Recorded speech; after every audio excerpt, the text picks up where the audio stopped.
Hello दोस्तों, आज हम एक शॉर्ट हॉरर मूवी को एक्सप्लेन करने वाले हैं जिसका नाम है द हंटिंग।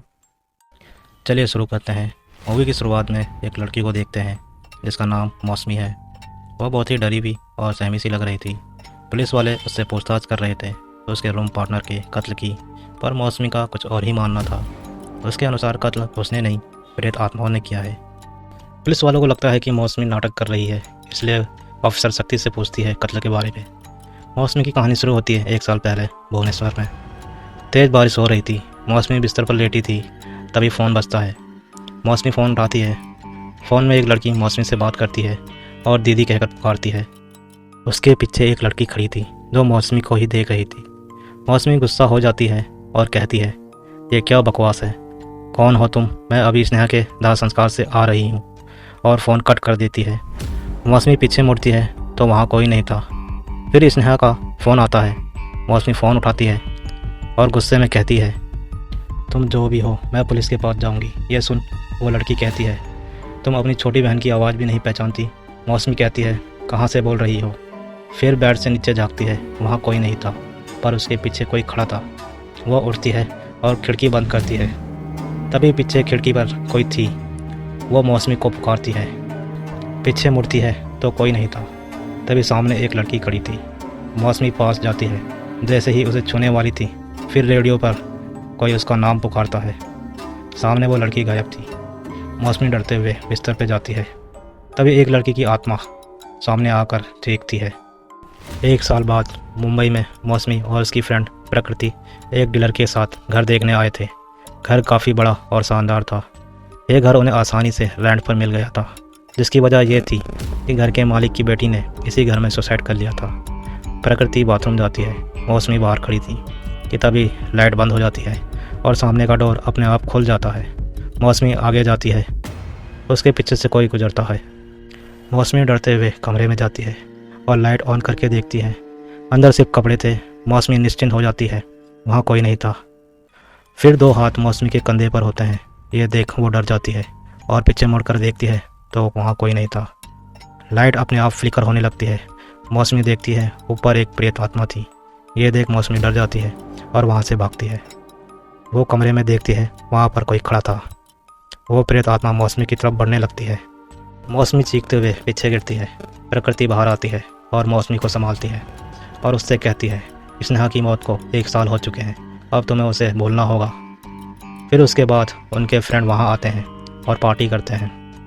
उनमें से एक लड़का जिसका नाम अमित था, वो मौसमी को पसंद करता था और वो भी उसे पसंद करती थी। दोनों रूम में जाते हैं और थोड़ा रोमांटिक होने की कोशिश कर रहे थे कि तभी खिड़की पर कोई नॉक करता है। मौसमी उठकर देखने लगती है। अचानक से प्रेत आत्मा सामने आ जाती है। यह देख मौसमी डर कर चीखने लगती है।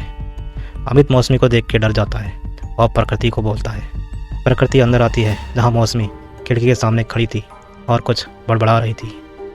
प्रकृति पास आती है। मौसमी मुड़ती है और कहती है, तुम सब मरोगे। फिर वो बेहोश हो जाती है।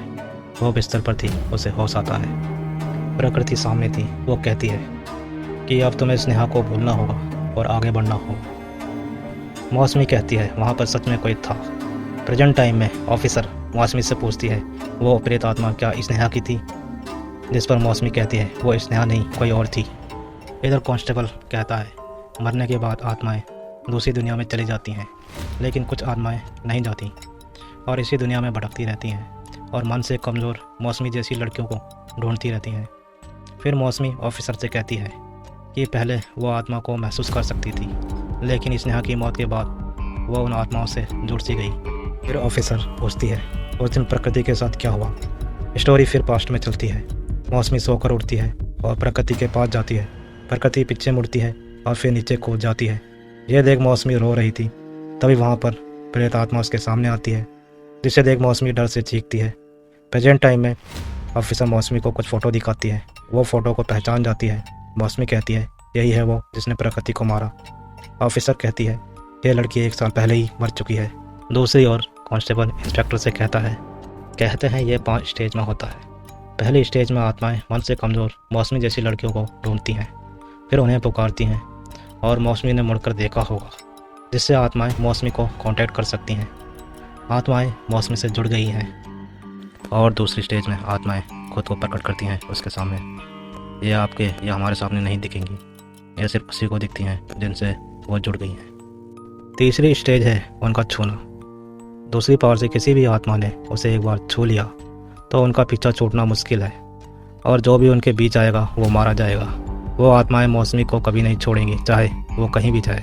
और मौसमी को यह पता है और उसने ये मान भी लिया है। यह है चौथी स्टेज। तभी रूम में लाइट फ्लिकर होने लगती है और मौसमी डरते हुए किसी को देख रही थी जो ऑफिसर के पीछे खड़ा था। मौसमी डरते हुए उठती है और दीवार की तरफ फेस करके खड़ी हो जाती है। ऑफिसर उसे आवाज़ देती है। मौसमी मुड़ती है और क्रीपी वे में हंसती है। ऑफिसर के सामने आती है और चीखती है। यह देख कांस्टेबल कहता है, यह है 5वीं स्टेज, वशीकरण। मौसमी और इस प्रेत में कोई अंत नहीं रहा। मौसमी अब उसके वश में है। यह देख ऑफिसर डर जाती है और मदद के लिए बोलती है कि तभी फोजस मौसमी उसके पीछे खड़ी थी और उसे खींच लेती है कोने में, और मूवी एंड होती है।